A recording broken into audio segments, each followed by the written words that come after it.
Hello students, welcome to Panchajanya IAS. UPSC ತಯಾರಿಯಲ್ಲಿ ಮೊಟ್ಟ ಮೊದಲನೇದಾಗಿ ಕನ್ನಡ ಮಾಧ್ಯಮ ಅಥವಾ ಯಾವುದೇ ಒಬ್ಬ ಗ್ರಾಮೀಣ ಭಾಗದ ವಿದ್ಯಾರ್ಥಿಗಳಿಗೆ ಕಾಡುವಂತ ಪ್ರಶ್ನೆ ಅಂತ ಅಂದ್ರೆ ಯಾವ ರೀತಿ ನಾವು ಇಂಗ್ಲಿಷ್ ಅನ್ನ ಸುಧಾರಿಸಿಕೊಳ್ಬೇಕು ಅನ್ನುವಂಥದ್ದು. UPSC ಪರೀಕ್ಷೆಯಲ್ಲಿ ಇಂಗ್ಲಿಷ್ ನಮಗೆ ಬರಲ್ಲ ಅಂತ ಅಂದ್ರೆ ಪರೀಕ್ಷೆಯನ್ನ ಪಾಸ್ ಆಗೋದು ತುಂಬಾ ಕಷ್ಟ. ಹಾಗಂತ ಇಂಗ್ಲಿಷ್ ಬರಲ್ಲ ಅನ್ನುವಂತ ಒಂದೇ ನೆಪವನ್ನ ಇಟ್ಕೊಂಡು ಆ ಪರೀಕ್ಷೆಗೆ ನಾನು ಓದುವುದಿಲ್ಲ ಅನ್ನುವಂತ ಒಂದು ಮನಸ್ಥಿತಿಯಿಂದ ಇರೋದು ಕೂಡ ತುಂಬಾ ದೊಡ್ಡ ಅಪರಾಧ. ಯಾಕಂತ ಅಂದ್ರೆ ನೀವು ನಿರಂತರವಾಗಿ 3 ರಿಂದ 6 ತಿಂಗಳು ಪ್ರಯತ್ನ ಪಟ್ಟಾಗ UPSCಯಲ್ಲಿ ಇಂಗ್ಲಿಷ್ ಪ್ರಶ್ನೆಗಳನ್ನ ನೀವು ಅರ್ಥ ಮಾಡ್ಕೊಳ್ಬಹುದು. ಇನ್ನೊಂದು 6 ತಿಂಗಳು ನೀವು ಪ್ರಯತ್ನ ಪಟ್ರಿ ಅಂದ್ರೆ ನೀವು ಇಂಗ್ಲಿಷ್ ನಲ್ಲಿ ಬರೆಯುವಂತ ಸಾಮರ್ಥ್ಯವನ್ನು ಕೂಡ ಪಡಿತೀರಿ. ಹಾಗಾಗಿ ಪಾಂಚಜನ್ಯ IAS ವತಿಯಿಂದ ಒಂದು ಉಚಿತ ಇನಿಷಿಯೇಟಿವ್ ಅನ್ನು ನಾವು ಆರಂಭ ಮಾಡ್ತಾ ಇದೀವಿ. ಇದರಲ್ಲಿ ನಿಮಗೆ ಹಿಂದೂ ನ್ಯೂಸ್ ಪೇಪರ್ ನಿಂದ ಒಂದು ಆರ್ಟಿಕಲ್ ಅನ್ನ ಯಾವ ತರ ಓದಬೇಕು ಅನ್ನೋದನ್ನ ತಿಳಿಸ್ಕೊಡ್ತೀವಿ. ನೀವು ಪೂರ್ತಿಯಾಗಿ ಓದ್ಬಹುದು ಅಥವಾ ಅರ್ಧ ಆದ್ರೂ ಓದ್ಬಹುದು. ಆದ್ರೆ ನಿರಂತರವಾಗಿ ಪ್ರತಿದಿನ ಕನಿಷ್ಠ 30 ನಿಮಿಷವಾದ್ರೂ ನೀವು ಇದಕ್ಕೆ ಮೀಸಲಿಡಬೇಕು. ಅಂದಾಗ ನಿಮ್ಮ ಇಂಗ್ಲಿಷ್ ತಾನಾಗಿನೇ ಇಂಪ್ರೂವ್ ಆಗುತ್ತೆ. ಇದು UPSCಯ ಪರೀಕ್ಷೆಯ ಎಕ್ಸಾಮ್ ಗಳಿಗೆ ತುಂಬಾ ಮುಖ್ಯವಾಗಿರುವಂತ ಪ್ರೋಗ್ರಾಮ್ ಆಗಿದೆ. ಈ ಒಂದು ಮೆಥಡ್ ನಲ್ಲಿ ನೀವು ಓದಿ ದಿನಪತ್ರಿಕೆಯನ್ನು ಅರ್ಥ ಮಾಡ್ಕೊಂಡ್ರಿ ಅಂತ ಅಂದ್ರೆ ನೀವು CSAT ಪತ್ರಿಕೆಯನ್ನು ಕೂಡ ಕ್ಲಿಯರ್ ಮಾಡಬಹುದು. ಹಾಗೇನೆ GS ನಲ್ಲಿಯೂ ಕೂಡ ನಿಮ್ಮ ಸ್ಕೋರ್ ಜಾಸ್ತಿ ಆಗುತ್ತೆ. ಹಾಗೇನೆ ನಿಮ್ಮ ಆಲೋಚನಾ ಶೈಲಿಯು ಕೂಡ ಒಬ್ಬ ಆಫೀಸರ್ ನ ತರಹ ಇರುತ್ತೆ. ಹಾಗಾದ್ರೆ ಯಾವ ತರ ಅಂತ ಅಂದ್ರೆ ಮೊಟ್ಟ ಮೊದಲನೇದಾಗಿ ನೋಡಿ, UPSC ನಲ್ಲಿ ನಮಗೆ CSAT ಅನ್ನುವಂಥದ್ದು ಬರುತ್ತೆ. ಬಹಳಷ್ಟು ಜನ CSAT ಅಂದ ತಕ್ಷಣ ಏನ್ ಅನ್ಕೊಳ್ತಾರೆ, ಇಲ್ಲಿ ಮ್ಯಾಥ್ಸ್ ಮಾತ್ರ ಇದೆ ಅಂತ ಅನ್ಕೊಳ್ತಾರೆ. ಆದ್ರೆ CSAT ನಲ್ಲಿ ನೀವು ಸೂಕ್ಷ್ಮವಾಗಿ ಗಮನಿಸಿದ್ರೆ UPSC ಪ್ರತಿ ವರ್ಷ 28 ರಿಂದ 29 ಇಂಗ್ಲಿಷ್ ರೀಡಿಂಗ್ ಕಾಂಪ್ರಿಹೆನ್ಷನ್ ಕೂಡ ಕೇಳುತ್ತೆ. ಅದು ಹಿಂದಿ ಪ್ಲಸ್ ಇಂಗ್ಲಿಷ್ ಕೂಡ ಇರುತ್ತೆ. ನಿಮಗೆ ಹಿಂದಿ ಬರುತ್ತೆ ಅಂದ್ರೂ ಕೂಡ ನೀವು ಅಟೆಂಡ್ ಮಾಡಬಹುದು, ಇಂಗ್ಲಿಷ್ ಬರುತ್ತೆ ಅಂದ್ರೂ ಕೂಡ ಅಟೆಂಡ್ ಮಾಡಬಹುದು. UPSC ಅವರು ಕನ್ನಡದಲ್ಲಿ ಏನಾದ್ರು ಕೊಟ್ಟಿದ್ರೆ ಕರ್ನಾಟಕದವ್ರು ಎಲ್ಲರೂ ಕೂಡ ಪಾಸ್ ಆಗ್ತಾ ಇದ್ರಿ CSAT ಅನ್ನ, ಅದರಲ್ಲಿ ಏನು ಎರಡು ಮಾತಿಲ್ಲ. ಇಲ್ಲಿ ಅವ್ರು ನಿಮ್ಮ ಸಾಮರ್ಥ್ಯವನ್ನ ಏನ್ ಚೆಕ್ ಮಾಡ್ತಾರಂತ ಅಂದ್ರೆ ಮೊದಲು ಕಾಂಪ್ರಿಹೆನ್ಷನ್ ಅಂತ ಅರ್ಥ ಮಾಡ್ಕೊಡ್ರಿ. ಅದು ಗ್ರಹಿಕೆಯ ಸಾಮರ್ಥ್ಯ. ನೀವು ಒಂದು ಪ್ಯಾರಾವನ್ನ ಓದಿದ ತಕ್ಷಣ ಅದ್ರ ಮೇಲೆ ಪ್ರಶ್ನೆ ಕೇಳಿದ್ರೆ ನೀವ್ ಏನ್ ಅರ್ಥ ಮಾಡ್ಕೊಳ್ತೀರಿ, what you understand by reading this paragraph ಅನ್ನೋದನ್ನ ನೋಡ್ತಾರ ಅವರು. ಸೊ ಹಾಗೆ 28 ರಿಂದ 29 ಪ್ರಶ್ನೆಗಳಿರುತ್ತೆ ಪ್ರತಿ ವರ್ಷ ಅಂತ ಅಂದಾಜು ನಾವು 28 ಅಂತ ತೆಗೆದುಕೊಳ್ಳೋಣ. 28 ಅಂದಾದ್ರೂ ಕೂಡ ಪ್ರತಿ ಪ್ರಶ್ನೆಗೆ 2.5 ಅಂಕ ಅಂತ ನಾವು ತೆಗೆದುಕೊಂಡ್ರೆ ಇಲ್ಲೇ ನಿಮ್ಮ ಅಂಕಗಳು ಸಾಕಷ್ಟಾಯ್ತು. ಇಲ್ಲಿನೇ ಸುಮಾರು 70 ಅಂಕಗಳನ್ನ ಗಳಿಸಿದ್ರಿ ನೀವು. ಇನ್ನು ಮ್ಯಾಥ್ಸ್ ನಲ್ಲಿ ನಂಬರ್ ಸಿಸ್ಟಮ್, ರೀಸನಿಂಗ್ ನಲ್ಲಿ ಸುಲಭವಾಗಿರುವಂತ 5-6 ಪ್ರಶ್ನೆಗಳು, ಇದರಿಂದ ಒಂದು 5, ಇದರಿಂದ ಒಂದು 5, ಒಟ್ಟು ಒಂದು 38 ಪ್ರಶ್ನೆಗಳನ್ನ ನೀವು ಸರಿಯಾಗಿ ಮಾಡಿದ್ರೆ ಇದನ್ನ ಪಾಸ್ ಆಗ್ತೀರಿ. ಹಾಗಂತ ಇಲ್ಲಿ 38 ಬರ್ದಿದೀನಿ ಅಂತ ಬರೀ 38 ಅಟೆಂಡ್ ಮಾಡಬಾರ್ದು. ಕನಿಷ್ಠ 45 ಪ್ರಶ್ನೆಗಳನ್ನಾದ್ರೂ ನೀವು CSAT ಅಲ್ಲಿ ಅಟೆಂಡ್ ಮಾಡಬೇಕು. ಈ 45ರಲ್ಲಿ ಕಂಪಲ್ಸರಿ 28 ರಿಂದ 29 ಕಾಂಪ್ರಿಹೆನ್ಷನ್ ನೀವು ಮುಗಿಸ್ಕೊಳ್ಳೇಬೇಕು. ಅದು ಕಾಂಪ್ರಿಹೆನ್ಷನ್ ನಾನು ಎಕ್ಸಾಮ್ ಅಲ್ಲಿ ಹೋಗಿ ಕೂತ್ಕೊಂಡು ಪ್ರಾಕ್ಟೀಸ್ ಮಾಡ್ತೀನಿ ಅಂದ್ರೆ ಬರುವಂತದ್ದಲ್ಲ, ನೀವು ಈಗಿಂದಾನೇ ಪ್ರಾಕ್ಟೀಸ್ ಮಾಡ್ಕೊಳ್ತಾ ಹೋಗ್ಬೇಕಾಗತ್ತೆ. ಸೊ ಹೇಗೆ ನೀವು ಎನ್ವೈರನ್ಮೆಂಟ್ ಅನ್ನ, ಹೇಗೆ ನೀವು ಒಂದು ಎಕನಾಮಿಯನ್ನ, ಹೇಗೆ ನೀವು ಪಾಲಿಟಿಯನ್ನ, ಹೇಗೆ ಜಿಯೋಗ್ರಫಿಯನ್ನ ಅಧ್ಯಯನ ಮಾಡ್ತಿರೋ ಹಾಗೆ ಈ ದ ಹಿಂದೂ ದಿನಪತ್ರಿಕೆಗೆ ಪ್ರತಿದಿನ 30 ನಿಮಿಷ ನೀವು ಮೀಸಲಿಡ್ತಾ ಹೋಗ್ಬೇಕು. ವಿಷನ್ IAS ಮ್ಯಾಗಝಿನ್ಗೆ ಪ್ರತಿದಿನ 1 ಗಂಟೆ ಮೀಸಲಿಟ್ಟು ಒಂದು 4 ಪುಟಗಳನ್ನ ಓದ್ಬೇಕು. ಒಂದು ಅಕ್ಷರ ಬಿಡದೆ ಇಂಗ್ಲಿಷ್ ಪದಗಳನ್ನ, ವಾಕ್ಯಗಳನ್ನ, ಒಂದು ಪ್ಯಾರಾಗಳನ್ನ, ಹಾಗೇನೆ ಲೇಖನಗಳನ್ನ ಓದ್ತಾ ಹೋದಾಗ ನಿಮ್ಮ ಇಂಗ್ಲಿಷ್ ತಾನಾಗಿನೇ ಇಂಪ್ರೂವ್ ಆಗ್ತಾ ಹೋಗುತ್ತೆ. ಇನ್ನು ಒಂದು, ನೀವೇನಾದ್ರೂ ಇದನ್ನ ಆರಂಭ ಮಾಡ್ತಾ ಇದೀರಿ ಅಂದ್ರೆ ಇದಕ್ಕಿಂತ ಪೂರ್ವದಲ್ಲಿ ಪಾಂಚಜನ್ಯ IAS ಯೂಟ್ಯೂಬ್ ಚಾನೆಲ್ ನಲ್ಲಿ ಮಾಸ್ಟರ್ ಇಂಗ್ಲಿಷ್ ಅನ್ನುವಂತ ಒಂದು ಕೋರ್ಸ್ ಇದೆ. ಮೊದಲ ಆ ಕೋರ್ಸ್ ಅನ್ನ ಮುಗಿಸ್ಕೊಳ್ಬೇಕು. ಅದರಲ್ಲಿ ಗ್ರಾಮರ್ ಇದೆ. ಆ ಗ್ರಾಮರ್ ಬಂದ್ರೆ ಮಾತ್ರ ಇಲ್ಲಿ ನಾನು ಹೇಳೋದು ನಿಮ್ಗೆ ಅರ್ಥ ಆಗ್ತಾ ಹೋಗುತ್ತೆ, ನೀವು ಅರ್ಥ ಮಾಡ್ಕೊಳ್ತೀರಿ. Without grammar you can't understand English. ನಿಮ್ಗೆ ಗ್ರಾಮರ್ ಒಂದು ಚೂರುನ ಗೊತ್ತಿಲ್ಲ ಅಂತ ಅಂದ್ರೆ ಎಲ್ಲಿ ಏನ್ ಬರಿಬೇಕು ಅಂತಾನೆ ಗೊತ್ತಾಗಲ್ಲ. ಈಗ ವಿಲ್ ಬಿ ಬರಿಬೇಕಾ, ಹ್ಯಾಸ್ ಬಿ ಬರಿಬೇಕಾ, ಹ್ಯಾವ್ ಬರಿಬೇಕಾ, ಹ್ಯಾಸ್ ಬರಿಬೇಕಾ, ಟು ಡೂ ಬರಿಬೇಕಾ, ಐ ಆಮ್ ಅಂತ ಬರಿಬೇಕಾ ಅಥವಾ ಬರೀ ಐ ಬರಿಬೇಕಾ, ಇದೆಲ್ಲ ಎಲ್ಲಿ ಗೊತ್ತಾಗೋದು ನಿಮಗೆ? ನೀವು ಯಾವಾಗ ಗ್ರಾಮರ್ ಓದ್ತೀರಿ ಅದು. ಬರೀ 16 ಗಂಟೆಗಳಲ್ಲಿ ಇಂಗ್ಲಿಷ್ ಗ್ರಾಮರ್ ಮುಗಿಸಿದೀವಿ ನಾವು. ನೋಟ್ಸ್ ಕೂಡ ಇದೆ, ಅದ್ರದ್ದು ಪ್ರಿಂಟ್ ತಗೊಳ್ರಿ. ಆ ಗ್ರಾಮರ್ ಕ್ಲಾಸ್ಗಳನ್ನ ಚೆನ್ನಾಗಿ ಓದ್ಕೊಂಡು ನೋಟ್ಸ್ ಮಾಡ್ಕೊಂಡು ಇಟ್ಕೊಡ್ರಿ. ಆಗ ಕನ್ನಡಿಸ್ತಾ ಇರ್ರಿ. ಹಿಂದಿನ ಕಾಲದವ್ರಿಗೆ ಪಾಪ ಸೋರ್ಸ್ ಇರ್ಲಿಲ್ಲ, ನಿಮ್ಗೆಲ್ಲಾ ಮಾಹಿತಿ ಸಿಗ್ತಾ ಇದೆ ಈಗ. ಮತ್ತೆ ಯಾರಿಗೆ ಇನ್ನು ಮುಂದೆ ಇಂಗ್ಲಿಷ್ ಬರಲ್ಲ ಅಂತೀರಿ, ಯಾರು UPSC ನಲ್ಲಿ ತುಂಬಾ ಕಷ್ಟ ಪಡ್ತಾ ಇದ್ರಿ, ಇಲ್ಲಿ ನಾನು ಹೇಳುವಂತ ಟಿಪ್ಸ್ ನೀವು ಫಾಲೋ ಮಾಡ್ತಾ ಹೋದ್ರೆ ತುಂಬಾ ಸುಲಭವಾಗಿ ನೀವು CSAT ಅನ್ನ ಕ್ಲಿಯರ್ ಮಾಡ್ತೀರಿ. ಓಕೆ, ಈ ದ ಹಿಂದೂ ದಿನಪತ್ರಿಕೆ ನೀವು ಪ್ರತಿದಿನ ಓದೋದ್ರಿಂದ ಮೊದಲು CSAT ಗೆ ಹೆಲ್ಪ್ ಆಗುತ್ತೆ ನಿಮಗೆ. ಹಾಗೇನೆ GS ನಲ್ಲಿ ನೀವೊಂದು ಮೇನ್ಸ್ ಆನ್ಸರ್ ಬರೀತೀರಿ ಅಂತ ಅಂದ್ರೆ 10 ಅಂಕದ ಪ್ರಶ್ನೆಗಳಿಗೆ 2 ಪೇಜು, 15 ಅಂಕದ ಪ್ರಶ್ನೆಗಳಿಗೆ 3 ಪೇಜ್ ಬರಿಬೇಕು. ಪ್ರಶ್ನೆನ ಓದಿದ ತಕ್ಷಣ ಮೊದಲೊಂದು 2 ಸಾಲು ಕಾಂಟೆಕ್ಸ್ಟ್ ಅಂತ ಬರಿಬೇಕಾಗತ್ತೆ. ಅಂದ್ರೆ ಯಾಕೆ ಈ ಪ್ರಶ್ನೆ ಬಂದಿದೆ ಅಂತ.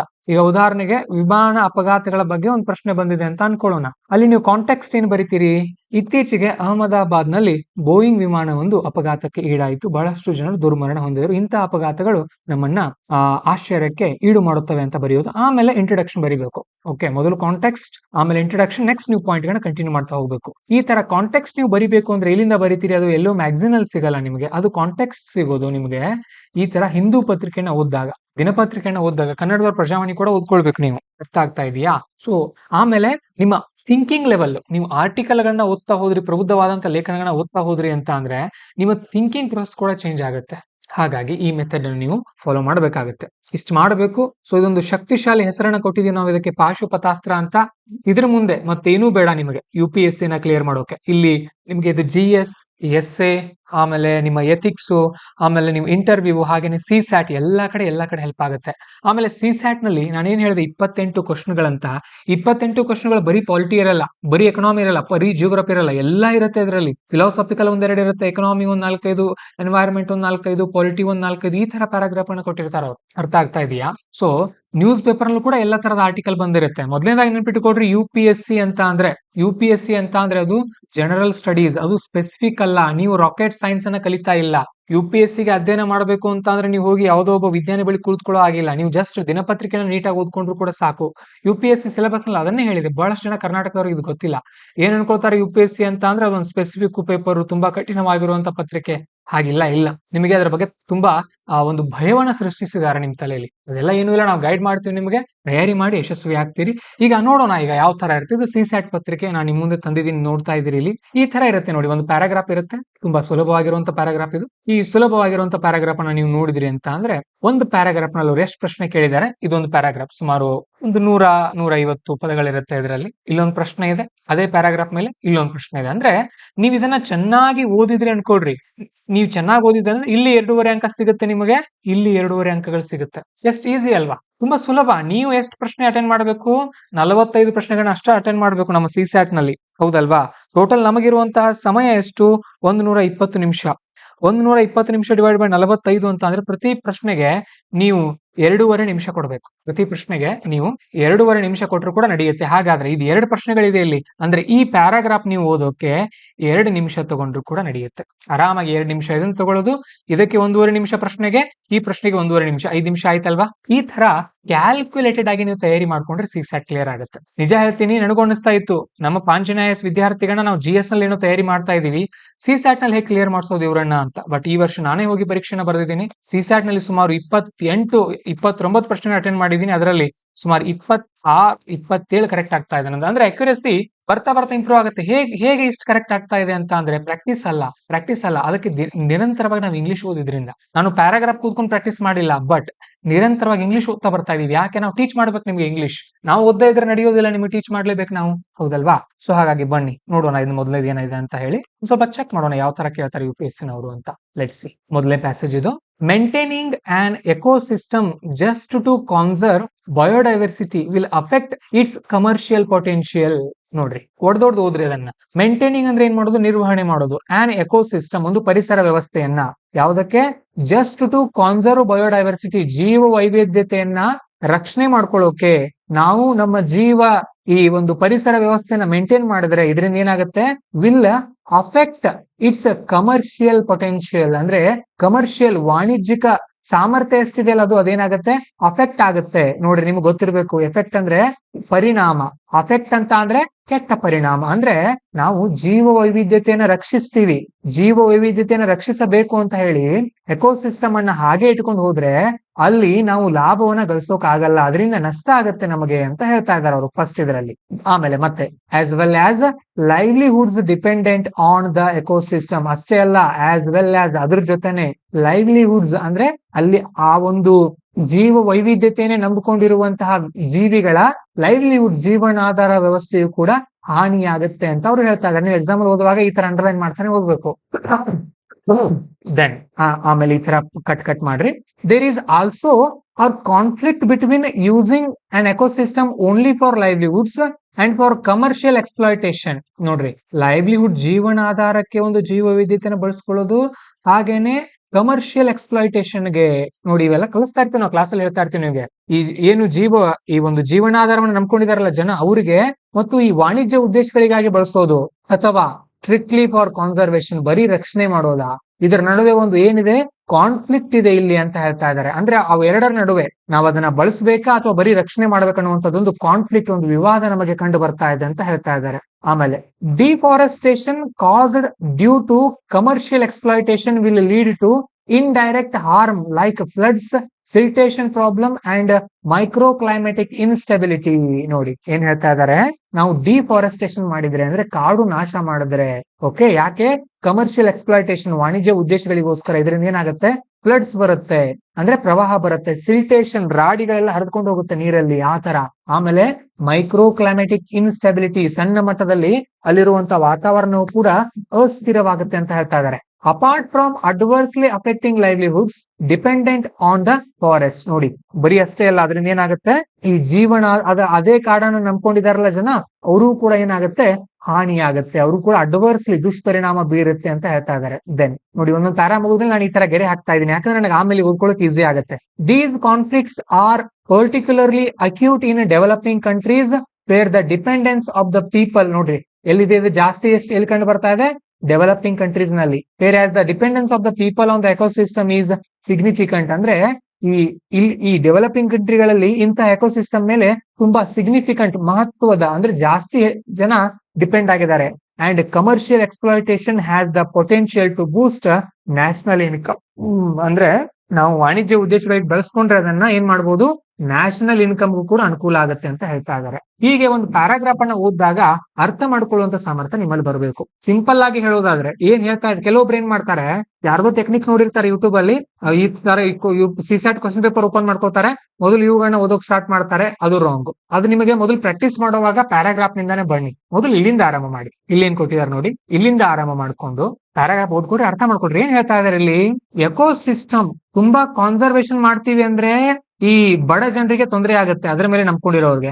ನಾವು ಅದನ್ನ ಆರ್ಥಿಕವಾಗಿ ಎಕನಾಮಿಕಲ್ ಡೆವಲಪ್ಮೆಂಟ್ ಗೆ ಬಳಸ್ಕೊಳ್ತೀವಿ ಅಂತ ಅಂದ್ರೆ ಏನಾಗುತ್ತೆ, ಪರಿಸರಕ್ಕೆ ಹಾನಿ ಆಗ್ತದೆ. ಸೊ ಇದ್ರ ಅರ್ಥ ಏನು, ಬ್ಯಾಲೆನ್ಸ್ ಇರಬೇಕು ಅಂತ ಹೇಳ್ತಾ ಇದಾರೆ ಇಲ್ಲಿ, ಹೌದಲ್ವಾ? ಬ್ಯಾಲೆನ್ಸ್ ಇದ್ರೆ ಚೆನ್ನಾಗಿರುತ್ತೆ ಅಂತ ಹೇಳ್ತಾ ಇದಾರೆ. ನೋಡೋಣ ಏನ್ ಕೇಳಿದಾರೆ ಪ್ರಶ್ನೆ. Which one of the following statements best reflects the critical message. ಇಲ್ಲಿ ಏನ್ ಮೆಸೇಜ್ ಕೊಡ್ತಾ ಇದ್ದಾನೆ ಒಬ್ಬ ಲೇಖಕ ಅಂತ ಕೇಳ್ತಾ ಇದಾರೆ. ನೋಡೋಣ. ಕನ್ವೇಡ್ ಬೈ ದ ಪ್ಯಾಸೇಜ್ ಅಂತ ಹೇಳ್ತಾ ಇದಾರೆ. First, conservation of biodiversity is not an issue to be worried about when some people depend on ecosystem for their livelihood. ಕೆಲವು ಜನರು ಈ ಎಕೋಸಿಸ್ಟಮ್ ಮೇಲೆ ಡಿಪೆಂಡ್ ಆಗಿದ್ರೆ ಬಯೋಡೈವರ್ಸಿಟಿ ಕಾನ್ಸರ್ವೇಷನ್ ಮಾಡೋದು ಅಷ್ಟೊಂದು ಮಹತ್ವದ ಅಲ್ಲ ಅಂತ ಹೇಳ್ತಾ ಇದ್ದಾರೆ. ಆ ತರ ಏನಾದ್ರು ಹೇಳಿದಾನ ಅವನು? ಇಲ್ಲ, ಆ ತರ ಹೇಳಿಲ್ಲ ಆತ. ಕಾನ್ಸರ್ವೇಷನ್ ಕೂಡ ಮಾಡ್ಲೇಬೇಕು ಅಂತ ಹೇಳಿದಾನೆ. Okay, then commercial exploitation of forest goes against fundamental rights of the people dependent on the forest for the food and shelter. Fundamental right ಬಗ್ಗೆ ಪ್ಯಾರಾಗ್ರಾಫ್ ನಲ್ಲಿ ಎಲ್ಲಾದ್ರೂ ಬಂದಿತ್ತಾ? ಇಲ್ಲ, ಹೋಯ್ತಿದ್ದು, ತುಂಬಾ ಈಸಿ ಆಗೋಯ್ತು. Next, sustenance of livelihood and degradation of ecosystem while being together exacerbate one another leading to conflict and imbalance. ನೋಡ್ರಿ, sustenance of livelihood, ಈ ಜೀವನಾಧಾರದ ಸುಸ್ಥಿರತೆ, ಮತ್ತು ಡಿಗ್ರೇಡೇಷನ್ ಆಫ್ ದ ಎಕೋಸಿಸ್ಟಮ್, ಈ ಪರಿಸರದ ಹಾನಿಯಾಗುವುದಿದೆಯಲ್ಲ ಅದು. ಫೈಲ್ ಬೀಯಿಂಗ್ ಟುಗೆದರ್, ಎರಡು ಜೋಡಿಯಾಗಿದ್ದಾಗ, ಎಕ್ಸರ್ಬೇಟ್ ಒನ್ ಅನದರ್, ಒಂದ್ರ ಮೇಲೆ ಒಂದು ಪರಿಣಾಮ ಬೀರುತ್ತೆ, ಲೀಡಿಂಗ್ ಟು ಕಾನ್ಫ್ಲಿಕ್ಟ್, ಇದರಿಂದ ವಿವಾದ ಆಗುತ್ತೆ, ಇಂಬ್ಯಾಲೆನ್ಸ್ ಆಗುತ್ತೆ ಅಂತ ಹೇಳ್ತಾ ಇದ್ದಾನೆ. ಇಲ್ಲಿ ಕೊಟ್ಟಿದ್ದಾರೆ ನೋಡ್ರಿ, ಕಾನ್ಫ್ಲಿಕ್ಟ್ ಆಗುತ್ತೆ ಅಂತ ಹೇಳ್ತಾ ಇದಾರೆ ಅವ್ರು, ಹೌದಲ್ವಾ? ಇಲ್ಲಿ ಒಂದು ಎಲ್ಲೋ ಪದ ಮಾರ್ಕ್ ಮಾಡಿದ್ದೆ ನಾನು, ಕಾನ್ಫ್ಲಿಕ್ಟ್ ಆಗುತ್ತೆ ಅಂತ. ಎರಡರ ನಡುವೆ ಒಂದು ವಿವಾದ ಇದೆ. ಎಸ್, ಇಲ್ಲಿ ನೋಡ್ರಿ, ಕಾನ್ಫ್ಲಿಕ್ಟ್ ಆಗುತ್ತೆ ಅಂತ ಹೇಳಿದ್ರು ಆ ಪ್ಯಾರಾಗ್ರಾಫ್ ನಲ್ಲಿ, ಅಲ್ವಾ? ಇಂಬ್ಯಾಲೆನ್ಸ್ ಅಂತ ಇಲ್ಲಿ ಹೇಳ್ತಾ ಇದಾರೆ, ಅಲ್ಲಿ ಆತ ಇನ್ಸ್ಟೆಬಿಲಿಟಿ ಅಂತ ಕೊಟ್ಟಿದ್ದ ನೋಡಿ, ಎಲ್ಲೋ ಇನ್ಸ್ಟೆಬಿಲಿಟಿ ಅಂತ ಓದಿದ್ವಿ ನಾವು, ಅಲ್ವಾ? ಸೊ ಆ ತರ ಇದು ನಮಗೆ ಡೌಟ್ಫುಲ್ ಆಗಿದೆ, ಕರೆಕ್ಟ್ ಅನಿಸ್ತಾ ಇದೆ ಅದು. ಆಮೇಲೆ ಬನ್ನಿ, commercial exploitation of ecosystems should be completely stopped. ಅಂದ್ರೆ ನೋಡಿ, ಈ ಪರಿಸರ ವ್ಯವಸ್ಥೆ ಏನಿದೆಲ್ಲ, ಇಲ್ಲಿ ನಾವು ಆರ್ಥಿಕ ಚಟುವಟಿಕೆ ಏನು ಮಾಡ್ಲೇಬಾರ್ದು ಅಂತ ಹೇಳ್ತಾ ಇದಾರೆ. ಆ ತರ ಮಾಡಿದ್ರೆ ಒಂದು ದೇಶ ನಡೆಯೋಕ್ಕಾಗತ್ತಾ ಮುಂದೆ? ಆ ತರ ಎಲ್ಲಾದ್ರೂ ಲೇಖಕ ಹೇಳಿದಾನ ಆತ? ಹೇಳಿಲ್ಲ, ಹೌದಲ್ವಾ? ಸೊ ಈಗ ನಮ್ಗೆ ಉಳಿಯೋದು ಡೌಟು ಸಿ, ಅಲ್ವಾ? ಸಿ ಕರೆಕ್ಟ್ ಅಂತ ಹಾಕೋಣ. ನಿಮ್ಗೆ ಇನ್ನೊಂದ್ಸರಿ ಕ್ಲಾರಿಫಿಕೇಶನ್ ಬೇಕು ಅಂದ್ರೆ ಹೇಳ್ತೀನಿ ನೋಡಿ. Conservation of biodiversity is not an issue to be worried about when some people depend on ecosystem for their livelihood. ಕೆಲ ಜನರು ಜೀವನಾಧಾರದಲ್ಲಿದ್ರೆ ಅದರಿಂದ ಪರಿಸರ ಸಂರಕ್ಷಣೆ ಏನು ಹಾನಿ ಆಗಲ್ಲ ಅಂತ ಹೇಳ್ತಾರೆ. ಹೌದು, ಅದು ಕೂಡ ಇದೆ. ಬಟ್ ಈ ಒಂದು ಪ್ಯಾರಾಗ್ರಾಫ್ ನಲ್ಲಿ ಅದು ಬರ್ತಾ ಇಲ್ಲ. ನಮಗ್ ಸಿ ಇಲ್ಲಿ ಕರೆಕ್ಟ್ ಅನಿಸ್ತಾ ಇದೆ. ಯಾಕಂದ್ರೆ ಇಲ್ಲಿ ಲೈವ್ಲಿಹುಡ್ ವರ್ಸಸ್ ಪರಿಸರ ಎರಡು ಒಂದಕ್ಕೊಂದು ಕಾನ್ಫ್ಲಿಕ್ಟ್ ಇಲ್ಲಿ ನಮಗೆ ಕಂಡು ಬರ್ತಾ ಇದೆ. ಸೊ ತುಂಬಾ ಈಸಿಯಾಗಿ ಉತ್ತರ ಕೊಡಬಹುದು ಇದಕ್ಕೆ. ನಾನು ಎಕ್ಸ್ಪ್ಲೇನ್ ಮಾಡೋಕೆ ಟೈಮ್ ತಗೊಳ್ತಾ ಇದ್ದೀನಿ ನಿಮಗೆ, ಬಟ್ ಎಕ್ಸಾಮ್ ಅಲ್ಲಿ ತುಂಬಾ ಈಸಿಯಾಗಿ ಮಾಡ್ತೀರಿ ನೀವು ಪ್ರಾಕ್ಟೀಸ್ ಮಾಡಿದಾಗ 1 ವರ್ಷ ನಿರಂತರವಾಗಿ. ಸರಿ, then with reference to the above passage following assumptions have been made. ಈ ಕೆಳಗಿನ ಅಸಂಪ್ಷನ್ ಗಳನ್ನ, ಊಹೆಗಳನ್ನ ನಾವು ಮಾಡ್ಕೊಳ್ಬಹುದು ಅಂತ ಹೇಳ್ತಾ ಇದ್ದಾರೆ. ನೋಡೋಣ. ಸರ್, ಅಸಂಪ್ಷನ್ ಅಂದ್ರೆ ಏನು? ಕ್ರಿಟಿಕಲ್ ಮೆಸೇಜ್ ಅಂದ್ರೆ ಏನು, ಇದು ಹೇಗೆ ಅಂತ ಅಂದ್ರೆ ಪಾಂಚಜನ್ಯ ಲರ್ನಿಂಗ್ ಆಪ್ ಅಂತ ಒಂದು ಆಪ್ ಇದೆ, ಇನ್ಸ್ಟಾಲ್ ಮಾಡ್ಕೊಡ್ರಿ. ಅದ್ರೊಳಗೆ ನಮ್ದು ಏಕಲವ್ಯ ಅಂತ ಒಂದು ಸೆಕ್ಷನ್ ಇದೆ, ಅದ್ರೊಳಗಡೆ ಹೋಗಿ ಕಾಂಪ್ರಹೆನ್ಷನ್ ಕೋರ್ಸ್ ಇದೆ ನಮ್ದು ಸಿಸ್ಯಾಟ್ ರೀಡಿಂಗ್ ಕಾಂಪ್ರಹೆನ್ಷನ್. ಕೇವಲ 299 ರೂಪಾಯಿಗೆ ನಿಮಗೆ ಸಿಸ್ಯಾಟ್ ಕಾಂಪ್ರಹೆನ್ಷನ್ ಟರ್ಮ್ಸ್ ಅಂಡರ್ಸ್ಟ್ಯಾಂಡಿಂಗ್ ಮಾಡ್ಕೊಳ್ಳೋದು ಕೊಟ್ಟಿದೀವಿ. ಅದನ್ನ ಜಾಯಿನ್ ಆಗಿ ಅಲ್ಲಿ ನೋಡ್ಕೊಳ್ಳಿ, ಎಲ್ಲ ಡೀಟೇಲ್ ಆಗಿ ನಾನು ಹೇಳಿದೀನಿ. ಇಲ್ಲಿ ನಾನು ನಿಮಗೆ ಇಂಗ್ಲಿಷ್ ಕಲಿಸ್ತಾ ಇದೀನಿ, ಬೇಸಿಕ್ ಇಂಗ್ಲಿಷ್ ಮುಖಾಂತರ ಯಾವ ತರ ಸಾಲ್ವ್ ಮಾಡಬಹುದು ಅಂತ ಹೇಳ್ತಾ ಇದ್ದೀನಿ. ಇಲ್ಲಿ ನೋಡಿ, ಫಸ್ಟ್ ನೋ ಕಂಟ್ರಿ, ಎಕ್ಸ್ಟ್ರೀಮ್ ಇದೆ, ಯಾವುದು ದೇಶ ಇಲ್ಲ, needs to be depend on ecosystem to boost national income. ಅಂದ್ರೆ ಒಂದು ದೇಶದ ಆರ್ಥಿಕ ಚಟುವಟಿಕೆಯನ್ನ ಬೆಳೆಸಬೇಕು ಅಂತ ಅಂದ್ರೆ ನಾವು ಎಕೋಸಿಸ್ಟಮ್ ಮೇಲೆ ಡಿಪೆಂಡ್ ಆಗೋ ಅಗತ್ಯನೇ ಇಲ್ಲ ಅಂತ ಹೇಳ್ತಾ ಇದಾರೆ. ಆ ತರ ಎಲ್ಲಾದ್ರೂ ಹೇಳಿದ್ರ? ನೋ, ಅವ್ನು ಏನ್ ಹೇಳಿದಾನೆ ನೋಡ್ರಿ, ಇಲ್ಲಿ ಏನ್ ಕೊಟ್ಟಿದಾನಂತ ಅಂದ್ರೆ exploitation has the potential to boost the national income, ಅಂದ್ರೆ ಬೂಸ್ಟ್ ಮಾಡುವಂತ ಸಾಮರ್ಥ್ಯ ಇದೆ ಅಂತ ಹೇಳಿದಾನೆ. ಇವ್ರು ನೋಡಿದ್ರೆ ಮಾಡಬಾರ್ದು ಅಂತ ಹೇಳ್ತಾ ಇದ್ದಾರೆ, ರಾಂಗ್ ಇದು. ಆಮೇಲೆ resource rich countries need to share their resources with those of scant resources so as to prevent the degradation of the ecosystem. ನೋಡ್ರಿ, ಯಾವ ಕಂಟ್ರಿಗಳಲ್ಲಿ ಸಂಪನ್ಮೂಲ ಜಾಸ್ತಿ ಇದೆ ಅವ್ರೇನ್ ಮಾಡ್ಬೇಕು, ಶೇರ್ ಮಾಡ್ಬೇಕಂತ. ಯಾರಿಗೆ? ಯಾರ ಬಳಿ ರಿಸೋರ್ಸಸ್ ಕಮ್ಮಿ ಇದೆ ಅವ್ರಿಗೆ. ಆ ತರ ಏನಾದ್ರು ಆ ಪ್ಯಾರಾಗ್ರಾಫ್ ಹೇಳಿದ್ದ ಆತ ಲೇಖಕ? ಹೇಳಿಲ್ಲ, ಯಾರೂ ಕೂಡ ಹೇಳಿಲ್ಲ ಆತ. ಸೊ ಹಾಗಾಗಿ ಇದ್ರ ಉತ್ತರ ಡಿ ಆಗುತ್ತೆ. ಇದು ಕರೆಕ್ಟ್ ಇಲ್ಲ, ಇದು ಕರೆಕ್ಟ್ ಇಲ್ಲ, ಇದು ಕರೆಕ್ಟ್ ಇಲ್ಲ. ಅವ್ರೇನ್ ಕೇಳಿದ್ರು ಇದರಲ್ಲಿ ಯಾವ್ದು ವ್ಯಾಲಿಡ್ ಅಂತ ಕೇಳಿದ್ದಾರೆ, ಯಾವ್ದು ವ್ಯಾಲಿಡ್ ಇಲ್ಲ. ಒಂದು ಕೂಡ ವ್ಯಾಲಿಡ್ ಇಲ್ಲ, ಟೂ ಕೂಡ ವ್ಯಾಲಿಡ್ ಇಲ್ಲ. ನಾನು ಈ ತರ ಮಾರ್ಕ್ ಮಾಡ್ಕೊಂಡೆ ಆನ್ಸರ್ ಬರೀತೀನಿ ಎಕ್ಸಾಮ್ ನಲ್ಲಿ. ನೀವು ಈ ತರ ಮಾರ್ಕ್ ಮಾಡ್ಬೇಕು ಕ್ವಶನ್ ಪೇಪರ್. ಲಿಸ್ಟ್ ಎಲ್ಲ ಗಲೀಜ್ ಬೇಡ, ಅಟ್ ಲೀಸ್ಟ್ ಇದ್ರ ಅರ್ಧ ಆದ್ರೂ ಮಾರ್ಕಿಂಗ್ ಇರ್ಬೇಕು ನಿಮ್ಗೆ. ಅರ್ಥ ಆಗ್ತಾ ಇದೆ ನಾನು ನಿಮಗೆ ಹೇಳೋದು? ಸರಿ, ಈ ತರ. ಹಾಗೇನೆ ಮುಂದಿನ ಈ ತರದ ಪ್ಯಾರಾಗ್ರಾಫ್ ಗಳನ್ನ ನಾನು ನಿಮಗೆ ನಮ್ಮ ಕಾಂಪ್ರಹೆನ್ಷನ್ ಕೋರ್ಸ್ ಅಲ್ಲಿ ಕವರ್ ಮಾಡ್ಕೊಡ್ತೀನಿ. ಈಗ ಸದ್ಯಕ್ಕೆ ಇಷ್ಟು ಗೊತ್ತಿರಲಿ. ಇನ್ನು ದಿನಪತ್ರಿಕೆ ಸ್ವಲ್ಪ ಹೋಗೋಣ. ನೋಡಿ, ಇದು ಇವತ್ತಿನ ದಿನಪತ್ರಿಕೆ, ದ ಹಿಂದೂದು. ದಿನಪತ್ರಿಕೆನ ಓಪನ್ ಮಾಡಿದ ಮೇಲೆ ಈ ತರ ನಿಮಗೆ ಮುಖಪುಟ ಇರುತ್ತೆ. ಮುಖಪುಟ ಓಪನ್ ಮಾಡ್ಕೊಡ್ರಿ, ಒಂದ್ ಸ್ವಲ್ಪ ಹೆಡ್ಡಿಂಗ್ ಗಳನ್ನ ಓದ್ರಿ, ಏನೇನ್ ಕೊಟ್ಟಿದ್ದಾರೆ ಅಲ್ಲಿ. ಮೊದಲು ಇಲ್ಲಿರೋ ಚಿತ್ರಗಳನ್ನ ನೋಡಿ. SC seeks response on plea over Thug Life. ಇದನ್ನ ಸರ್ಚ್ ಮಾಡ್ಬೇಕು ನೀವು ಗೂಗಲ್ ಅಲ್ಲಿ, ಟ್ರೈ ಮಾಡ್ಬೇಕು ಅರ್ಥ ಮಾಡ್ಕೊಳ್ಳೋಕೆ. ಏನ್ ಹೇಳ್ತಾ ಇದ್ದಾರೆ? SC ಅಂತ ಅಂದ್ರೆ ಸುಪ್ರೀಂ ಕೋರ್ಟ್ ಇದು. ಸೀಕ್ ಅಂದ್ರೆ ಏನು? ಕೇಳುವುದು. ರೆಸ್ಪಾನ್ಸ್ ಅಂದ್ರೆ ಪ್ರತಿಕ್ರಿಯೆ. ಆನ್ ಪ್ಲೀ ಅಂದ್ರೆ ಮನವಿ. ಓವರ್ ಥಗ್ ಲೈಫ್ ಅಂದ್ರೆ ಥಗ್ ಲೈಫ್ ಅನ್ನುವಂತ ಚಿತ್ರದ ಮೇಲೆ ಏನು ಕೇಸ್ ಬಂದಿದೆ ಅಲ್ಲ, ಅದ್ರ ಮೇಲೆ ರೆಸ್ಪಾನ್ಸ್ ಕೇಳ್ತಾ ಇದೆ ಸುಪ್ರೀಂ ಕೋರ್ಟ್ ಅಂತ ಕೊಟ್ಟಿದ್ದಾರೆ ಇಲ್ಲಿ. Then Shubhanshu Shukla's ISS trip put off again. Okay, Shubhanshu Shukla ಅವರು ISS ಟ್ರಿಪ್ ಹೋಗೋರಿದ್ರಲ್ಲ, ಅದನ್ನ ಏನ್ ಮಾಡಿದ್ದಾರೆ, ಆಫ್ ಅಗೇನ್ ಅಂತ ಕೊಟ್ಟಿದ್ದಾರೆ. ಟೆಕ್ನಿಕಲ್ ಪೇಜ್ ನಲ್ಲಿ ಬರುತ್ತೆ ಇದ್ರ ಬಗ್ಗೆ. Then IREL told to stop rare earth sales to Japan. IREL ಅವ್ರು ಏನ್ ಹೇಳಿದಾರೆ ಅಂತ ಅಂದ್ರೆ ರೇರ್ ಅರ್ತ್ ಸೇಲ್ ಗಳನ್ನ, ಏನ್ ಮಿನರಲ್ಸ್ ಅಂತ ಬರುತ್ತೆ, ರೇರ್ ಅರ್ತ್ ಮಿನರಲ್ಸ್ ಅಂತ, ಜಪಾನ್ಗೆ ಸೇಲ್ ಮಾಡಬೇಡ್ರಿ ಅಂತ ಹೇಳಿದ್ದಾರೆ. ತುಂಬಾ ಇಂಪಾರ್ಟೆಂಟ್ ಪಾಯಿಂಟ್ ಇಲ್ಲಿ ಇರುತ್ತಲ್ಲ ಅವೆಲ್ಲ. Then end game of a 11-year-old enmity. Israel's actions may have unforeseen effect. ಅಂದ್ರೆ ಮುಂದೆ ನೋಡಲಾರದಂತ ಪರಿಣಾಮಗಳಲ್ಲಿ ಕಂಡು ಬರುತ್ತೆ ಅಂತ ಹೇಳ್ತಾ ಇದ್ದಾರೆ ಇಲ್ಲಿ. Then Markram leads the way as SA changes to 82. SA ಅಂದ್ರೆ ಇಲ್ಲಿ ಸೌತ್ ಆಫ್ರಿಕಾ. ಸೊ ಹೀಗೆ ಇಲ್ಲಿ ಕೊಟ್ಟಿರುವಂತ ಹೆಡ್ಡಿಂಗ್ ಅನ್ನ ನೋಡ್ಕೊಂಡು ಮೊದಲು ಇಲ್ಲಿರುವಂತ ಆರ್ಟಿಕಲ್ ಗಳನ್ನ ಹೋಗಿ ನೋಡ್ಕೊಳ್ಬಹುದು, ಏನೇನು ಕೊಟ್ಟಿದ್ದಾರೆ ಒಳಗಡೆ ಅಂತ. ಇಲ್ಲ ಆಮೇಲೆ ಅದನ್ನ ನೋಡ್ಕೊಳ್ತೀನಿ ಅಂತ ಅಂದ್ರೆ ಮೊದಲು ಇಲ್ಲಿಂದ ಆರಂಭ ಮಾಡಬಹುದು ನೀವು. ನೋಡಿ, ಇಂಪಾರ್ಟೆಂಟ್ ಟಾಪಿಕ್ ಅಲ್ವಾ ಇದು. Black box recovered from roof of hostel, Modi visits crash site. ಎಷ್ಟು ಈಸಿ ಇದೆ, ಸಿಂಪಲ್ ಇದೆ ನೋಡಿ ಇದು. ಮೊದಲು ಇದರಲ್ಲಿ ಬ್ಲಾಕ್ ಬಾಕ್ಸ್ ಅಂದ್ರೆ ಏನು ಗೊತ್ತಿರ್ಬೇಕು ನಿಮ್ಗೆ. ರಿಕವರ್ ಅಂದ್ರೆ ಏನು? ತೆಗೆದುಕೊಳ್ಳೋದಲ್ವಾ. ರಿಕವರ್ ಅಂದ್ರೆ ತೆಗೆದುಕೊಳ್ಳೋದನ್ನ. ಫ್ರಾಮ್ ಎಲ್ಲಿಂದ? ರೂಫ್ ಅಂದ್ರೆ ಏನು? ಈ ರೂಫ್ ಅಂದ್ರೆ ಮೇಲ್ಛಾವಣಿ. ಆಫ್ ಹಾಸ್ಟೆಲ್ ಅಂದ್ರೆ ಗೊತ್ತಿದೆ ನಿಮಗೆ. ಮೋದಿ ವಿಸಿಟ್ ಅಂದ್ರೆ ಭೇಟಿ ಕೊಡು. ಎಲ್ಲಿ ಕೊಟ್ರು? Crash site. ಏರ್ ಕ್ರ್ಯಾಶ್ ಆಗಿತ್ತು ಅಂತ ಕೇಳಿರ್ತೀವಿ, ಸೈಟ್ ಅಂದ್ರೆ ಜಾಗ. ಎಷ್ಟು ಈಸಿ ಇದೆ ನೋಡ್ರಿ ಇಂಗ್ಲಿಷ್ ಬರಲ್ಲ ಅಂತ ಕೂತ್ರೆ ಈ ತರ ಪ್ರಾಕ್ಟೀಸ್ ಮಾಡ್ಬೇಕು ನೀವು. ಸರಿ, ಹಾಗಾದ್ರೆ what is this black box? Black box ಅಂದ್ರೆ ಏನು? ಚಾಟ್ GPT ಓಪನ್ ಮಾಡಿ ಸರ್ಚ್ ಮಾಡಿ, ನಾನು ತೋರಿಸ್ತೀನಿ ನಿಮಗೆ, ಲೈವ್ ಆಗಿನೇ ತೋರಿಸ್ತೀನಿ ಇಲ್ಲಿ. ಓಕೆ, ನಾನೀಗ ಲೈವ್ ಆಗಿ ತೋರಿಸ್ತೀನಿ. ಸರಿ ನೋಡಿ, ಬ್ಲಾಕ್ ಬಾಕ್ಸ್ ಮೀನಿಂಗ್ ಇನ್ ಕನ್ನಡದಲ್ಲೇ ನಾನು ಅರ್ಥ ಮಾಡ್ಕೊಳ್ಬೇಕು. ಅದನ್ನ ಮೊದಲು ನೋಡೋಣ ಏನ್ ಹೇಳುತ್ತೆ. ಎಸ್, ಇಲ್ಲಿ ನೋಡಿ, ಕಪ್ಪು ಪೆಟ್ಟಿಗೆ ವಿಮಾನ ಕ್ಷೇತ್ರದಲ್ಲಿ ಬಳಸ್ತಾರೆ ಇದನ್ನ. ಬ್ಲಾಕ್ ಬಾಕ್ಸ್ ಅಂದರೆ ವಿಮಾನದ ಡೇಟಾ ರೆಕಾರ್ಡರ್. ಕನ್ನಡದಲ್ಲಿ ವಿಮಾನದ ದತ್ತಾಂಶವನ್ನ ಇದೇನ್ ಮಾಡ್ಕೊಂಡು ಇಟ್ಕೊಳ್ಳುತ್ತೆ, ಸ್ಟೋರ್ ಮಾಡಿ ಇಟ್ಕೊಳ್ಳುತ್ತೆ. ಆಯ್ತಲ್ಲ, ಮತ್ತೆ ಇನ್ನೇನ್ ಬೇಕು ನಿಮ್ಗೆ? ಇಷ್ಟೆಲ್ಲ ತಂತ್ರಜ್ಞಾನ ಮುಂದುವರೆದಿದೆ ಅಲ್ವಾ. ಆಮೇಲೆ ಮತ್ತೊಂದ್ ಸ್ವಲ್ಪ ಓದೋಣ, ಅದರಲ್ಲಿ ಏನೇನ್ ಕೊಟ್ಟಿದ್ದಾರೆ. PM holds review meeting, AIIB starts formal probe ಅಂದ್ರೆ ಏನು? ಸರ್ಚ್ ಮಾಡ್ಬೇಕು ಗೂಗಲ್ ಅಲ್ಲಿ, ತನಿಖೆ ಅಂತ ಗೊತ್ತಾಗುತ್ತೆ. Ahmedabad police register case of accidental death. ಇಲ್ಲಿ ಪೊಲೀಸರು ಕೂಡ ಏನ್ ಮಾಡಿದ್ದಾರೆ? ರಿಜಿಸ್ಟರ್ ಮಾಡಿದ್ದಾರೆ. ಏನ್ ಕೇಸ್ ರಿಜಿಸ್ಟರ್ ಮಾಡಿದ್ದಾರೆ. Then 6 bodies handed over to relatives. ಸಂಬಂಧಿಕರಿಗೆ 6 ಬಾಡಿಗಳನ್ನ ಹ್ಯಾಂಡ್ ಓವರ್ ಮಾಡಿದ್ದಾರೆ, ಕೊಡಲಾಗಿದೆ ಅಂತ ಹೇಳ್ತಾ ಇದ್ದಾರೆ. Then DNA profiling to identify remaining victims under way, ಅಂದ್ರೆ DNA ಪ್ರೊಫೈಲಿಂಗ್ ಮಾಡ್ತಾ ಇದ್ದಾರೆ. DNA ತಂತ್ರಜ್ಞಾನದ ಮುಖಾಂತರ ಪತ್ತೆ ಮಾಡ್ತಾರಲ್ಲ ಸಂಬಂಧಿಕರನ್ನ, ಅದು ನಡೀತಾ ಇದೆ ಅಂತ ಹೇಳ್ತಾ ಇದ್ದಾರೆ. ವಿಕ್ಟಿಮ್ ಅಂದ್ರೆ ಏನು ಅಲ್ವಾ, ಅವನ್ನೆಲ್ಲ ನೋಡ್ಬೇಕು ನೀವು. ಸೇ ಪೊಲೀಸರು ಹೇಳಿದ್ದಾರೆ ಅಂತ ಕೊಡ್ತಾ ಇದ್ದಾರೆ ಇಲ್ಲಿ ಅಲ್ವಾ. ಆಮೇಲೆ ಚಿತ್ರ ನೋಡಿ, ಚಿತ್ರದ ಬಗ್ಗೆನೂ ಕೂಡ ಎಕ್ಸ್ಪ್ಲನೇಷನ್ ಕೊಟ್ಟಿದ್ದಾರೆ ಇಲ್ಲಿ ಕೆಳಗಡೆ. ಏನಂತ ಅಂದ್ರೆ ಪ್ರೈಮ್ ಮಿನಿಸ್ಟರ್, ಸ್ಪೆಲ್ಲಿಂಗ್ ನೋಡ್ಬೇಕು ನೀವು ಇದನ್ನ. ಪ್ರೈಮ್ ಬರೀ ಫ್ರೈ ಅಲ್ಲ, ಅದು ಪ್ರೈಮ್ ಮಿನಿಸ್ಟರ್ ಅಲ್ವಾ. Prime minister Narendra Modi with civil aviation minister. Civil aviation ಅಂತ ಅಂದ್ರೆ ನಾಗರಿಕ ವಿಮಾನಯಾನ.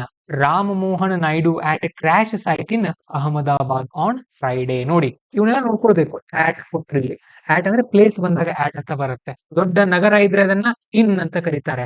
ವಾರ ಇದ್ದಾಗ ಆನ್ ಅಂತ ಬರುತ್ತೆ. ಈ ತರ ಇಂಗ್ಲಿಷ್ ಕಲಿತಾ ಹೋಗ್ಬೇಕು ನೀವು. ಹೇಗ್ ಬರುತ್ತೆ ಸರ್, ಹೇಗ್ ಬರುತ್ತೆ ಇಂಗ್ಲಿಷ್ ಅಂತ ಅಂದ್ರೆ ಹೀಗೆ ಪ್ರಾಕ್ಟೀಸ್ ಮಾಡ್ಬೇಕು ನೀವು ಅದನ್ನ ರೆಗ್ಯುಲರ್ ಆಗಿ. ಕಣ್ಣು ತೆರೆದು ಓದೋದಂತೀವಲ್ವಾ, ಇಲ್ಲಿ ನೋಡ್ರಿ ಏನ್ ಕೊಟ್ರು ಅವರು. At the crash site in Ahmedabad on Friday. ನೋಡಿ ಹೇಗಿದೆ, ಹೌದಲ್ವಾ.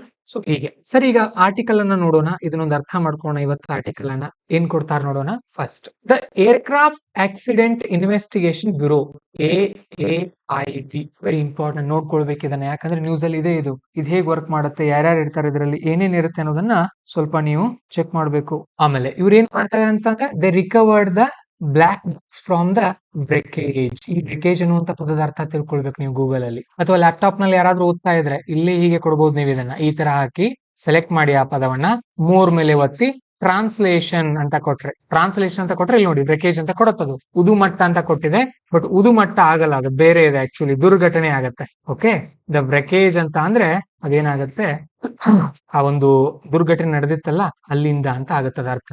Then of the Air India flight AI-171 in Ahmedabad on Friday evening ಸಂಜೆ. Then seeking crucial evidence into the cause of deadly crash killed at least 41 people on board a day earlier. ಅಂತ ಅಂದ್ರೆ ಹಿಂದಿನ ದಿನ ಅಂತ ಅರ್ಥ, ಅಥವಾ ಅವತ್ತು ಬೆಳಗ್ಗೆ.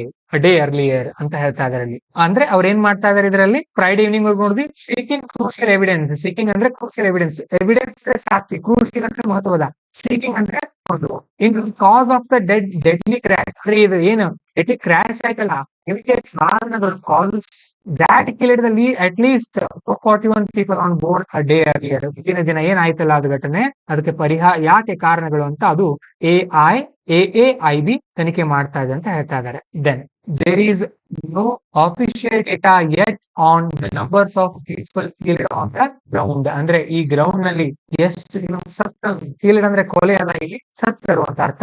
ಅವುಗಳ ಬಗ್ಗೆ ಆಫಿಷಿಯಲ್ ಡೇಟಾ ಇನ್ನೂ ಬಂದಿಲ್ಲ, ಸರ್ಕಾರ ಅಧಿಕೃತವಾಗಿ ತಿಳಿಸಿಲ್ಲ ಅಂತ ಇಲ್ಲಿ ಇವರು ಹೇಳ್ತಾ ಇದ್ದಾರೆ. ಆಮೇಲೆ then prime minister Narendra Modi visited the accident site on Friday. Narendra Modi ಅವರು ಶುಕ್ರವಾರ ಅಲ್ಲಿ ವಿಸಿಟ್ ಮಾಡಿದ್ರು. Then the scene of devastation is saddening. ಅಲ್ಲಿ ಇದ್ದಂತಹ ಸೀನ್ ಏನಿತ್ತಲ್ಲ, ಆ ಒಂದು ದೃಶ್ಯ, ಸೀನ್ ಆಫ್ ಡಿವಾಸ್ಟೇಷನ್ ಈಸ್, ಆ ಒಂದು ಹಾನಿಯಾಗಿದ್ದ ಒಂದು ಇದಿತ್ತು, ಸ್ಯಾಡನಿಂಗ್ ಇತ್ತು, ದುಃಖದಾಯಕವಾಗಿತ್ತು. Our thoughts remain with those who lost their loved once.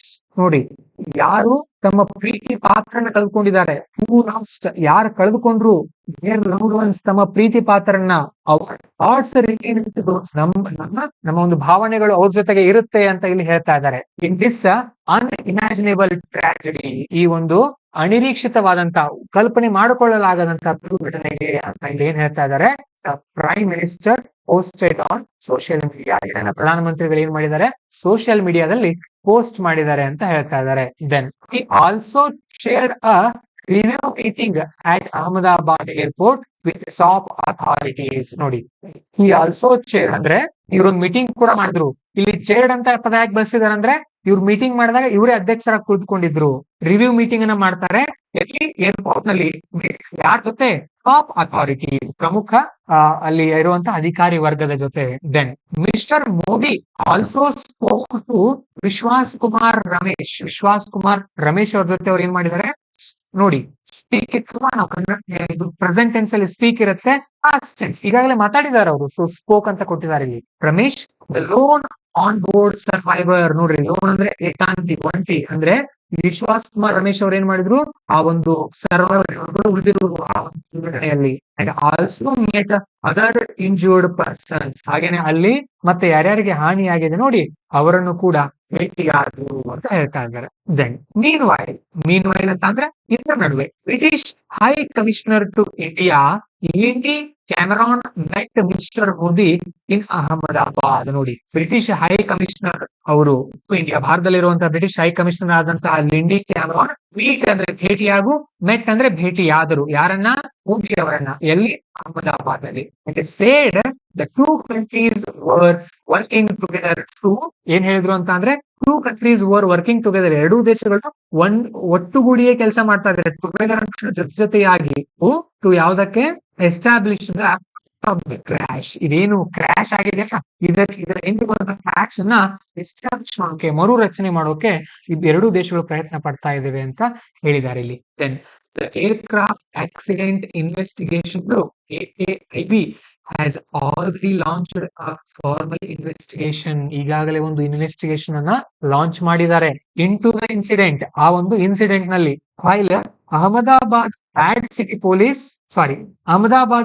Police registered a case of accidental death. Ahmedabad ನ ಪೊಲೀಸ್ ಏನ್ ಮಾಡಿದ್ದಾರೆ, ಒಂದು ಕೇಸ್ ಅನ್ನ ರಿಜಿಸ್ಟರ್ ಮಾಡ್ಕೊಂಡಿದ್ದಾರೆ. Officials of national investigation agency NIA and other central agencies, ಮತ್ತೆ ಬೇರೆ ಬೇರೆ ಭಾರತ ಸರ್ಕಾರದ ಕೇಂದ್ರ ಸರ್ಕಾರದ ಏಜೆನ್ಸಿಗಳು on Friday visited plane crashes site. ಇಲ್ಲಿ ಬಂದು ಏನ್ ಮಾಡಿದ್ರು, ವಿಸಿಟ್ ಮಾಡಿದ್ರು. ಇನ್ನ ಮೇಘಾ ಈ ನಗರ ಏರಿಯಾ ಸೋರ್ಸಸ್ ಸೇಡ್ ಅಂದ್ರೆ ಮತ್ತೆ ಬೇರೆ ಬೇರೆ ಇನ್ವೆಸ್ಟಿಗೇಷನ್ ತಂಡಗಳು ಕೂಡ ಅಲ್ಲಿ ಬಂದಿದ್ದು. ನೋಡಿ, ಇಲ್ಲಿ ಮತ್ತೊಂದು ಸಂಸ್ಥೆ ಬಂತು NIA. ಸೊ ಗೂಗಲ್ ಸರ್ಚ್ ಮಾಡ್ಕೊಳ್ಳೋದು ಇದ್ರ ಬಗ್ಗೆ. ಚಾಟ್ GPT ಇದೆ, ಅದನ್ನ ಯೂಸ್ ಮಾಡ್ಕೊಡ್ರಿ, ಇನ್ಸ್ಟಾಲ್ ಮಾಡ್ಕೊಡ್ರಿ. ಚಾಟ್ GPT ಆಪ್ ಇದೆ, ಚಾಟ್ GPT ಇದು ಕನ್ನಡದಲ್ಲಿ ಕೇಳ್ರಿ, ಬರೀರಿ ಇಂಗ್ಲಿಷ್ ಅಕ್ಷರಗಳನ್ನ ಕನ್ನಡದಲ್ಲಿ ಕೇಳ್ರಿ, ಅದು ಡೀಟೇಲ್ ಕೊಡುತ್ತೆ ನಿಮಗೆ. ಓಕೆ, ದೆನ್ ಆಮೇಲೆ of the 265 bodies brought to Ahmedabad. ನೋಡಿ, ರಿಂಗ್ ಇದ್ದದ್ದು ಪಾಸ್ಟ್ ಟೆನ್ಸ್ ಅಲ್ಲಿ ಏನಾಗುತ್ತೆ, 265 ಬಾಡಿಗಳನ್ನ ಏನ್ ತಂದ್ರಲ್ಲ ಅದರಲ್ಲಿ of the 265 bodies brought to Ahmedabad ಅಂದ್ರೆ 265 ಬಾಡಿಗಳನ್ನ ಏನ್ ತಂದಿದಾರಲ್ಲ ಅದರಲ್ಲಿ civil hospital for post mortem on Tuesday Thursday, ಗುರುವಾರ ಏನ್ ತಂದ್ರ ಅದರಲ್ಲಿ 6 ವರ್ ಐಡೆಂಟಿಫೈಡ್ ಅಂದ್ರೆ 6 ಈ ಹಾನಿಗೆ ಒಳಗಾಗಿರೋರನ್ನ ಏನ್ ಮಾಡಿದ್ರು ಅಂತ ಅಂದ್ರೆ ಐಡೆಂಟಿಫೈ ಮಾಡಲಾಗಿದೆ, ಪತ್ತೆ ಮಾಡಲಾಗಿದೆ. And their bodies handed over to relatives, ಸಂಬಂಧಿಕರ ಬಾಡಿಗಳನ್ನ ಕೊಡಲಾಗಿದೆ. Police inspector Chirag Gosai said, ಅಲ್ಲಿರುವಂತಹ ಪೊಲೀಸ್ ಇನ್ಸ್ಪೆಕ್ಟರ್ ಆಗಿರುವಂತಹ ಚಿರಾಗ್ ಗೋಸಾಯಿ ಅವರು ಈ ತರ ಹೇಳಿದ್ದಾರೆ. He said DNA profiling is underway. DNA profiling ಮಾಡ್ತಾ ಇದೀವಿ to ascertain the identities of others as their bodies are charred beyond recognition. ಏನಾಗಿದೆ ಅಂತ ಅಂದ್ರೆ ನಮ್ಗೆ ಗೊತ್ತಾಗ್ತಾ ಇಲ್ಲ ಬಾಡಿಗಳು, ಆ ರೆಕಾಗ್ನಿಷನ್ ಮಾಡೋಕೆ, ಅವನ್ನ ಪತ್ತೆ ಮಾಡೋಕೆ ನಮ್ಗೆ ಗೊತ್ತಾಗ್ತಾ ಇಲ್ಲ. ಸೊ ಆಗ ನಾವ್ ಏನ್ ಮಾಡ್ತಾ ಇದೀವಿ ಅಂತ ಅಂದ್ರೆ DNA ಪ್ರೊಫೈಲಿಂಗ್ ಮಾಡ್ತಾ ಇದೀವಿ ಅಂತ ಹೇಳ್ತಾ ಇದ್ದಾರೆ. ಸೊ ನೋಡಿ, ಈಗ ಏನ್ ಮಾಡಿದ್ವಿ, ಚಾಟ್ GPT DNA ಪ್ರೊಫೈಲಿಂಗ್ ಎಂದರೇನು ಅಂತ ಅದಕ್ಕೆ ಡೀಟೇಲ್ ಆಗಿ ಕೊಡುತ್ತೆ ನಿಮಗೆ. Okay, then it will take nearly 72 hours to complete the exercise of matching the DNA samples. ನೋಡಿ, ಎಕ್ಸಾಮ್ ಕೇಳ್ತಾರೆ UPSC ನಲ್ಲಿ, DNA profiling can be done in just 1 hour. ಕೇಳ್ಬಿಡ್ತಾರೆ, wrong ಇಲ್ಲ, ಅದಕ್ಕೆ 2 ಗಂಟೆಗಳು ಬೇಕು. ಇದು ನಿಮ್ಗೆ ಗೊತ್ತಿರ್ಬೇಕಾದ್ರೆ ನೀವು 72 ಗಂಟೆ ಅಂತ ನೆನ್ಪಿಟ್ಕೊಳ್ಬೇಡ್ರಿ, ಬಟ್ ಒಂದ್ 2-3 ದಿನ ಆದ್ರೂ ಬೇಕಂತ ನೆನ್ಪಿಟ್ಕೊಳ್ರಿ. ಯಾಕೆ, ಒಂದಿನಕ್ಕೆ 24 ಗಂಟೆಗಳು ಮಾತ್ರ.